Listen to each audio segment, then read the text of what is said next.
இன்னும் நல்லா உன் கூட இருக்கணும்னு உனக்கு ஆசை இருக்காதா? உனக்கு கல்யாணம் முடிஞ்சு உன் பிள்ளைகள் எல்லாம் தூக்கி சுமக்கிற வரைக்கும் நான் உசுரோட இருப்பேன்.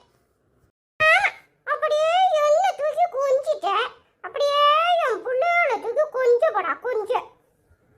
இவன் ஒருத்தன் இப்படித்தான் கூறு இல்லாம பேசுவான். இப்ப நீ பண்ண எக்ஸசைஸை நான் பண்ண போறேன். பண்ணு பாப்போம். இப்படித்தானே கையை நீட்டிக்கிட்ட, அப்புறம் காலை எப்படி நீட்ட? இல்ல காலை நீட்டினா நான் கீழே விழுந்துருவேனே.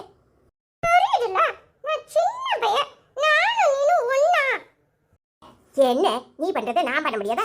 இப்ப பண்ணுத பாரு. எங்கேயாவது காலு கையை பிடிச்சிக்க போகுது. உனக்கு எதுக்கு இந்த வேலை? அம்மா கடலை 1 2 எம்மா எம்மா எம்மா குறுக்கு குறுக்கு குறுக்கு ஏல குறுக்குக்குள்ள பிடிக்கிற மாதிரி இருக்கு. இல்ல எத்தனை நம்பர் சொன்னேன்? ஏமா ஏமா ஏமா